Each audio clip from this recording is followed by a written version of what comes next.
18장 나그네의 축복과 의인의 단원. 장막 문 앞에 손님. 날이 가장 뜨거운 대낮, 마무레의 상수리 나무 아래 아브라함의 장막 주위로는 아지랑이만 피어오르고 있었다. 그때는 아브라함이 할례를 받은 지 사흘째 되던 날로 고통이 가장 심할 때였다. 유대 전승에 따르면 하나님께서는 고통받는 아브라함에게 손님이 찾아오지 못하도록 해를 뜨겁게 하셨으나 손님 대접을 향한 그의 열망이 너무나 간절했기에 그는 고통을 참고 장막 문에 앉아 길을 지나는 나그네가 없는지 살피고 있었다.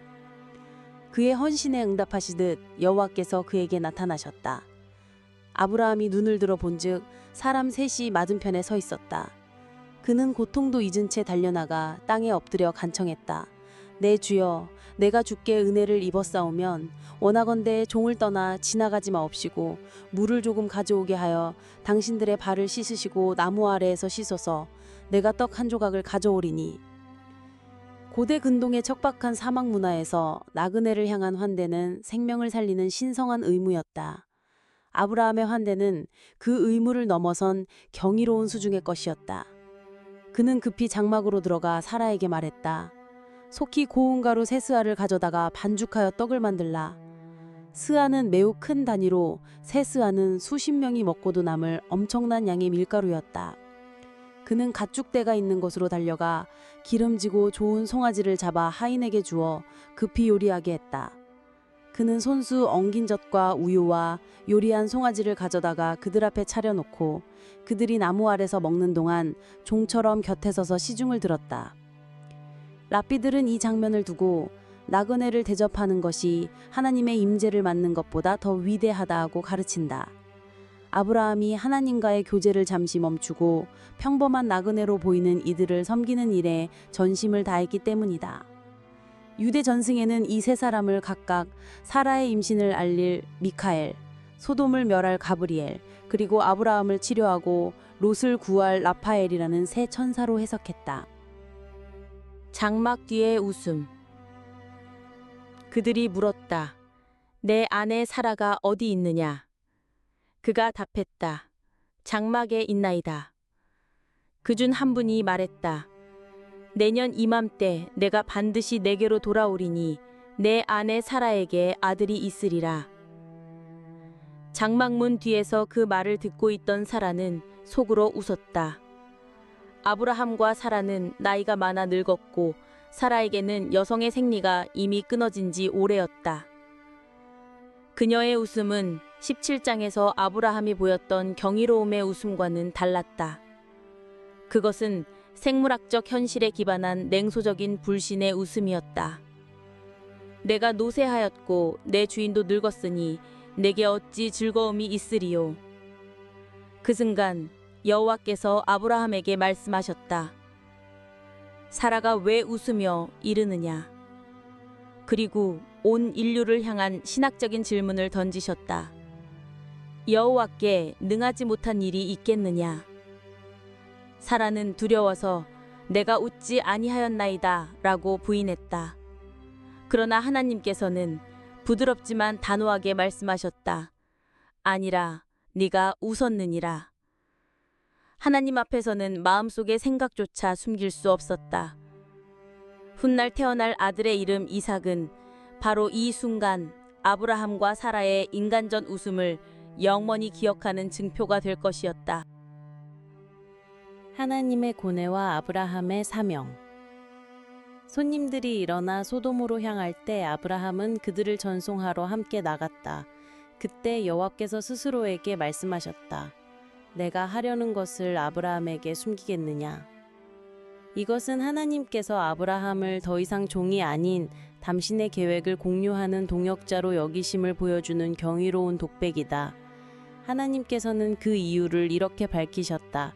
내가 그를 안 것은 그로 하여금 그의 자식과 권속에게 명하여 여호와의 도를 지켜 의와 공도를 행하게 하려 함이니라.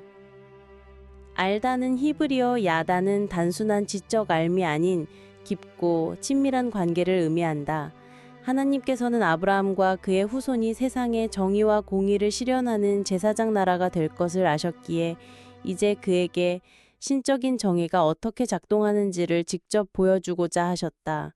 소돔과 고모라에 대한 부르짖음이 크고 그 죄악이 심히 무거우니 내가 이제 내려가서 그 모든 행한 것이 과연 그 부르짖음과 같은지 보리라.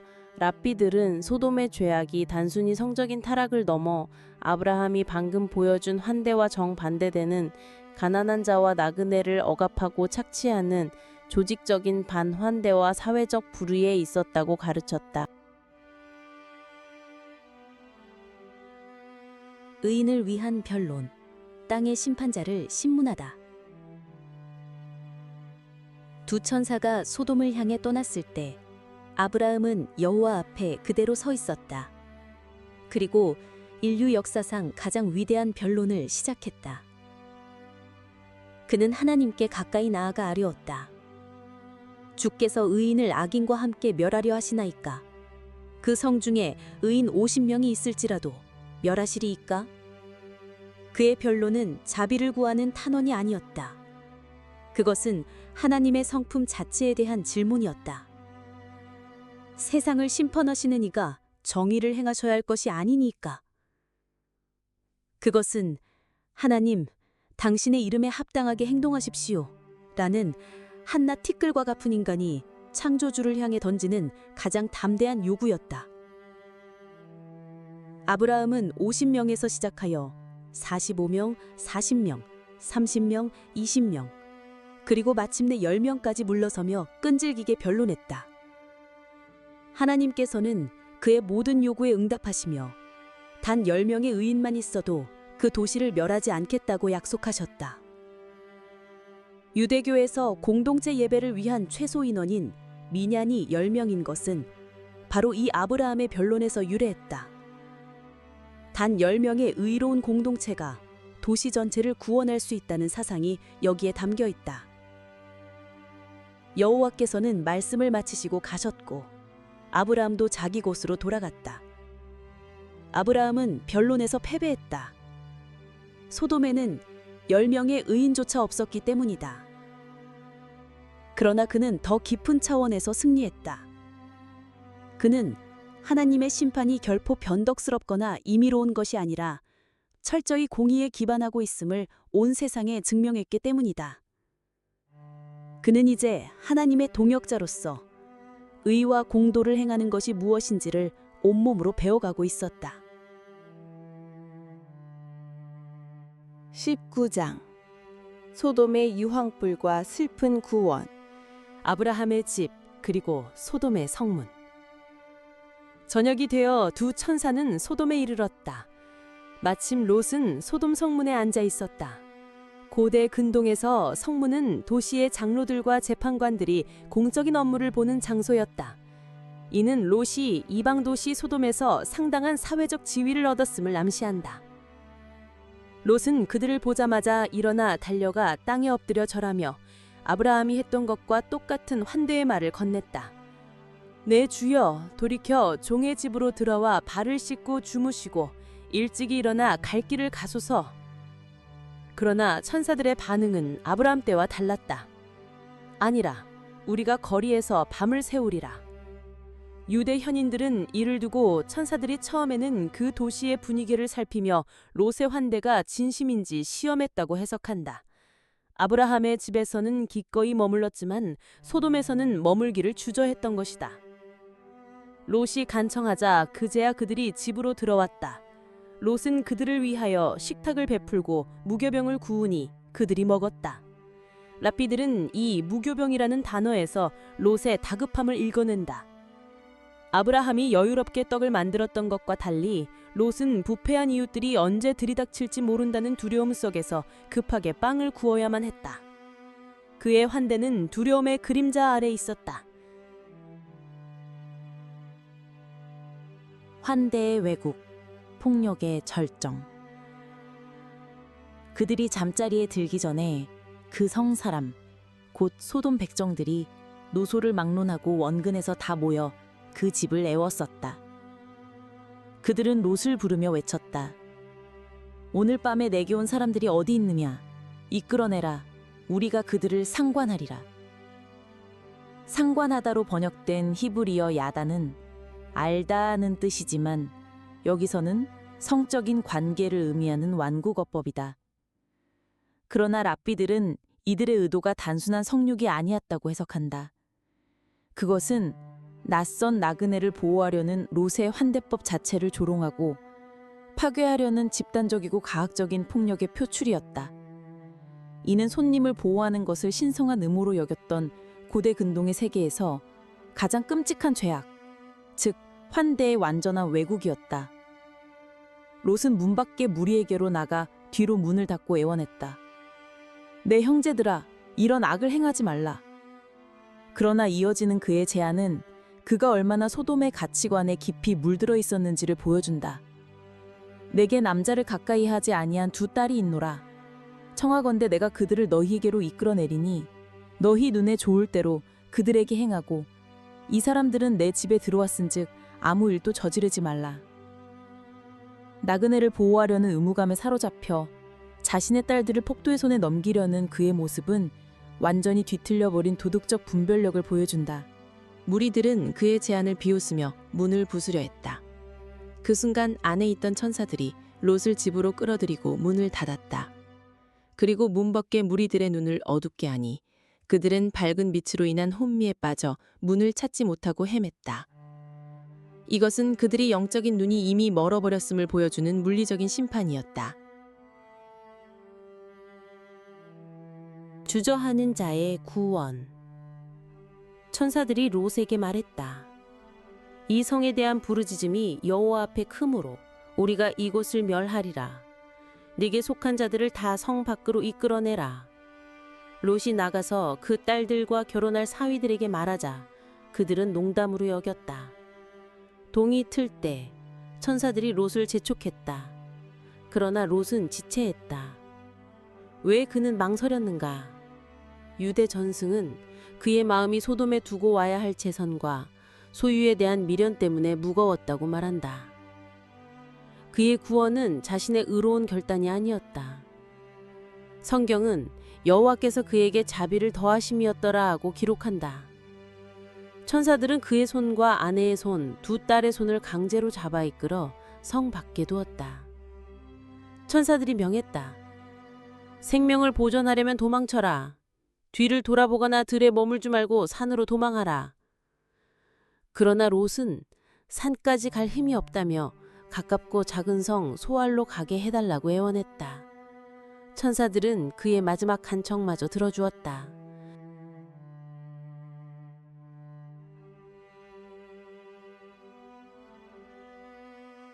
유황불과 소금 기둥.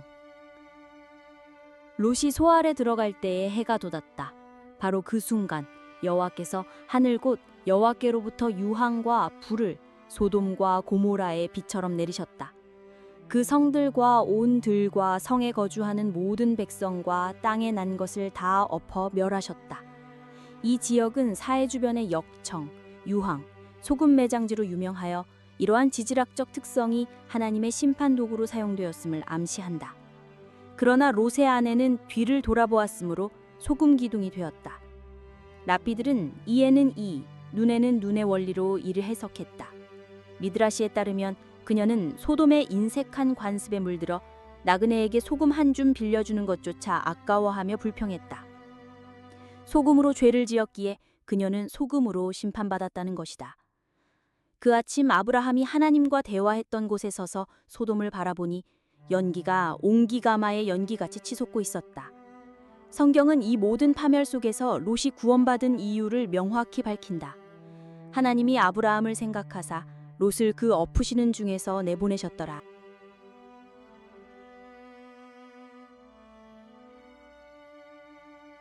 동굴 속의 죄. 소돔은 끝나지 않았다. 롯은 소알에 거주하기도 두려워 두 딸과 함께 산으로 올라가 동굴이 거주했다. 그때 맏딸이 작은 딸에게 말했다. 온 세상의 도리를 따라 우리의 배필될 사람이 이 땅에는 없으니 우리가 아버지에게 술을 마시게 하고 동침하여 우리 아버지로 말미암아 후손을 이어가자. 그들은 온 세상이 멸망했다고 착각했거나 혹은 소돔의 성적인 문란함에 깊이 물들어 있었을 것이다. 그들은 이틀 밤에 걸쳐 아버지를 취하게 하고 동침했다. 롯은 그들이 눕고 일어나는 것을 깨닫지 못했다. 이 근친 상간의 결과로 큰딸은 모압을 낳으니 오늘날 모압 족속의 조상이요. 작은 딸은 베남미를 낳으니 오늘날 암몬 족속의 조상이 되었다. 이 이야기는 훗날 이스라엘의 오랜 대적이 될 두 민족의 기원이 소돔의 죄악에서 완전히 벗어나지 못한 부끄러운 사건에 있음을 고발하는 역할을 한다. 여호와의 동산을 택했던 롯은 결국 모든 것을 잃고 어두운 동굴 속에서 자신의 후손으로부터 비롯될 새로운 갈등의 씨앗을 잉태하며 역사의 뒤안길로 사라졌다. 물리적인 구원이 영적인 성화를 보장하지는 않는다는 것을 보여주는 비극적인 결말이었다. 번외편 아브라함의 위대한 환대. 게마라에 따르면 하나님께서 아브라함을 찾아오신 날은 그가 할례를 받은 지 사흘째 되는 고통이 가장 심한 날이었습니다. 하나님께서는 고통받는 아브라함을 위해 그날따라 해를 뜨겁게 하여 나그네가 다니지 않도록 배려하셨습니다. 그러나 아브라함은 손님을 대접하지 못하는 것을 더 고통스럽게 여겨 아픈 몸을 이끌고 장막문에 앉아 손님을 애타게 기다렸습니다. 그의 지극한 환대에 감동하신 하나님께서 천사들을 나그네의 모습으로 보내셨다는 것입니다. 유대 전승은 3명의 나그네를 각각 다른 임무를 맡은 천사장 미카엘, 가브리엘, 라파엘로 해석합니다.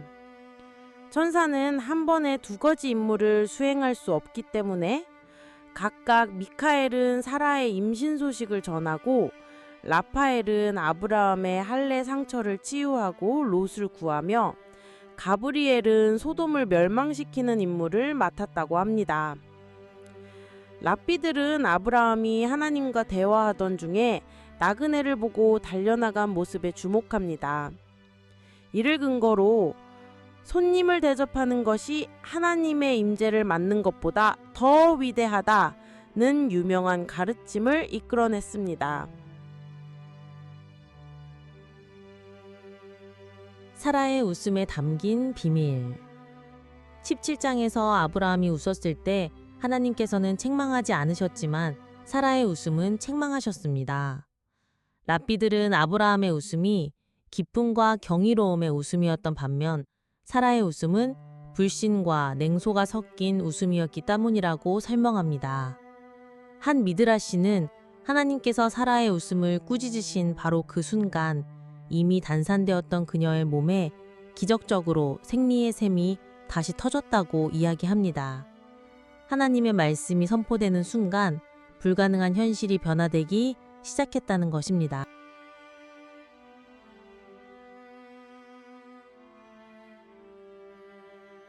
소돔의 죄악, 뒤틀린 환대. 탈무드는 소돔의 죄악이 단순히 성적인 타락을 넘어 조직적이고 잔인한 반환대 문화에 있었다고 강조합니다. 게마라는 소돔의 나그네를 위한 특별한 침대라 있었다는 무서운 이야기를 전합니다. 나그네의 키가 침대보다 크면 그의 발을 잘라 맞추고 키가 작으면 그의 몸을 늘려서 침대에 맞췄다고 합니다. 이는 소돔의 법이 겉으로는 공정한 규칙처럼 보이지만 실제로는 약자를 파괴하고 고통을 주는 뒤틀린 정의였음을 보여주는 우화입니다. 같은 게마라 문헌은 굶주린 나그네를 불쌍히 여겨 몰래 빵을 주었던 한 소녀의 이야기를 전합니다. 이 사실이 발각되자 소돔 사람들은 소녀의 온몸에 꿀을 발라 성벽에 매달아 놓고 벌떼가 와서 그녀를 쏘아 죽게 만들었습니다. 성경에서 소돔의 부르짖음이 크다고 할 때 그 부르짖음은 바로 이 소녀의 마지막 비명이었다고 합니다.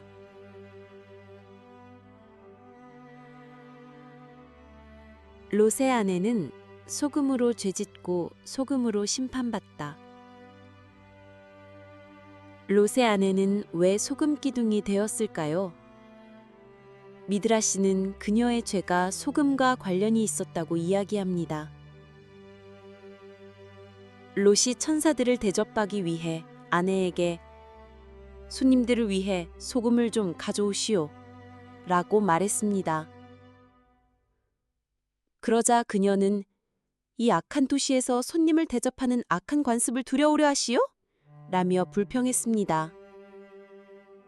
그녀는 마지못해 이웃들에게 소금을 빌리러 다니며 우리 집에 손님이 왔는데 소금이 필요해요 라고 일부러 소문을 내어 결국 온 성 사람들이 롯의 집으로 몰려들게 만들었습니다. 이처럼 그녀는 인색함의 상징인 소금으로 죄를 지었기 때문에 이에는 이, 눈에는 눈의 원리에 따라 소금 기둥으로 심판받았다는 것입니다.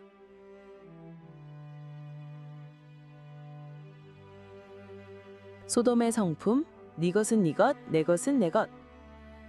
미시나가 정의하는 소돔의 죄악은 놀랍도록 현대적입니다. 미시나는 4가지 종류의 사람을 설명하며 이렇게 말합니다. 내 것이 내 것이요, 네 것도 내 것이라고 말하는 자는 악인이다. 내 것이 내 것이요, 네 것도 내 것이라고 말하는 자는 무지한 자다.